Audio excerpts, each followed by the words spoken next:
भारत में अभी एक अलग ही माहौल है। एक तरफ मौसम ने संकट खड़ा किया है तो दूसरी तरफ सामाजिक मुद्दे लोगों को परेशान कर रहे हैं। चुनाव से लेकर खेल तक हर जगह कुछ ना कुछ घट रहा है। नमस्कार, आप देख रहे हैं इंडिया न्यूज डिजिटल प्लेटफॉर्म। मैं आपके साथ निकिता रावत और चलिए विस्तार से जानते हैं कि आखिर देश में हो क्या रहा है। दक्षिण भारत के ऊपर एक शक्तिशाली चक्रवात मोन्था मंडरा रहा है। ये तूफान आज के दिन आंध्र प्रदेश के तटीय इलाकों, खासकर काकीनाडा, मछलीपट्टनम और कलिंगापट्टनम के पास टकराने वाला है। भारत मेट्रोलॉजिकल डिपार्टमेंट आईएमडी ने इसे सीवियर साइक्लोनिक स्ट्रॉम का दर्जा दिया है। इसका मतलब है कि हवाओं की रफ्तार 100 किलोमीटर प्रति घंटे से भी ज्यादा होगी। तटीय इलाकों में बाढ़, भूस्खलन और भारी नुकसान की आशंका है। सरकार पहले से ही तैयारी कर तटीय जिलों से लाखों लोगों को सुरक्षित जगहों पर भेजा जा रहा है। 97 से ज्यादा ट्रेनें रद्द कर दी गई हैं। स्कूल कॉलेजेस बंद हैं और मछुआरों को समुद्र में न जाने की चेतावनी दी गई है। ओडिशा और तमिलनाडु में भी सतर्कता बरती जा रही है। दिल्ली विश्वविद्यालय की एक 20 साल की बीकॉम छात्रा ने कुछ दिन पहले दावा किया था कि उस पर एसिड अटैक हुआ। उसने कहा कि 3 लड़के मोटरसाइकिल पर उस पर एसिड फेंक कर चले गए। छात्रा को हाथों में जलन की चोटें आईं। खबर तेजी से फैल गई, लोग आंदोलन करने लगे, लेकिन पुलिस की जांच में बहुत बड़ा राज खुल गया। पता चला कि ये पूरी घटना मनगढ़ंत थी। छात्रा के पिता अकील खान ने अपनी बेटी को इस झूठी कहानी में शामिल करके किन्हीं लोगों को फंसाना चाहा था। यहां सबसे महत्वपूर्ण बात यह है कि अकील खान ने आखिर ऐसा क्यों किया। दरअसल अकील खान के खिलाफ एक महिला ने पुलिस में शिकायत दर्ज की थी। वो महिला तीनों आरोपित लड़कों में से एक की पत्नी है। उसने अकील खान पर यौन उत्पीड़न और ब्लैकमेलिंग का आरोप लगाया था।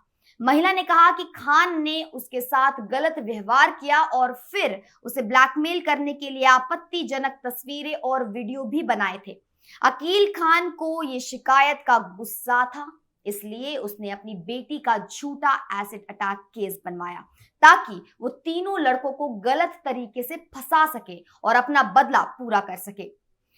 असल में छात्रा ने अपने ही हाथों पर टॉयलेट क्लीनर डाल दिया था, एसिड नहीं। पुलिस को सीसीटीवी फुटेज से ये भी पता चला है कि छात्रा अपने भाई के साथ घर से निकली, लेकिन वो उसे कॉलेज के मुख्य द्वार पर नहीं बल्कि अशोक विहार इलाके में 200 मीटर दूर पर उतार गया। साथ ही पुलिस को घटना की जगह पर एसिड का कोई निशान नहीं मिला। आरोपित लड़कों का जो मोबाइल लोकेशन था सीसीटीवी और गवाहियों से साबित हुआ कि वो उस समय करोल बाग इलाके में थे, घटना की जगह से बहुत दूर। अब वकील खान को पहले से ही जितेंद्र की पत्नी की शिकायत के लिए गिरफ्तार किया जा चुका है। साथ ही छात्रा और उसके पिता दोनों के खिलाफ भारतीय न्याय संहिता के तहत झूठी रिपोर्ट और षड्यंत्र के केस दर्ज किए जा चुके हैं। भारत चुनाव आयोग ने एक नई योजना शुरू की है जिसे सिस्टमैटिक इलेक्टोरल रजिस्ट्रेशन SIR कहते हैं। सीधे शब्दों में कहें तो ये मतदाता सूची को लगातार अपडेट रखने की व्यवस्था है। पहले मतदाता सूचियां स्थिर रहती थी, मतलब कि जब तक चुनाव नहीं होते सूची में कोई बदलाव नहीं होता था।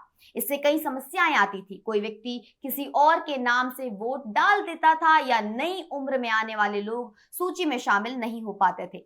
अब मतदाता सूची साल भर अपडेट होती रहेगी। नए 18 साल के होने वाले युवा तुरंत पंजीकृत हो सकेंगे। जो लोग स्थानांतरित हो वो अपनी नई जगह पर भी वोट डालने के लिए सूची में अपना नाम दर्ज कर पाएंगे। ये निश्चित रूप से चुनावों को और ज्यादा पारदर्शी और सुरक्षित बनाएगा। इस योजना का पहला चरण 12 राज्यों और केंद्र शासित प्रदेशों में लागू किया जा रहा है। भारतीय क्रिकेट के तेज तर्रार बल्लेबाज श्रेयस अय्यर ऑस्ट्रेलिया में टीम इंडिया की तैयारी के दौरान घायल हो गए। उन्हें पसली में चोट आई है। श्रेयस अय्यर भारतीय टीम के महत्वपूर्ण मध्यक्रम के बल्लेबाज हैं। ऑस्ट्रेलिया दौरा बहुत महत्वपूर्ण है और इस समय चोट का मतलब है कि वो कुछ मैच मिस कर सकते हैं। बीसीसीआई की मेडिकल टीम सिडनी के अस्पताल में उनका इलाज कर रही है। अगले कुछ दिनों में उनकी फिटनेस रिपोर्ट आएगी।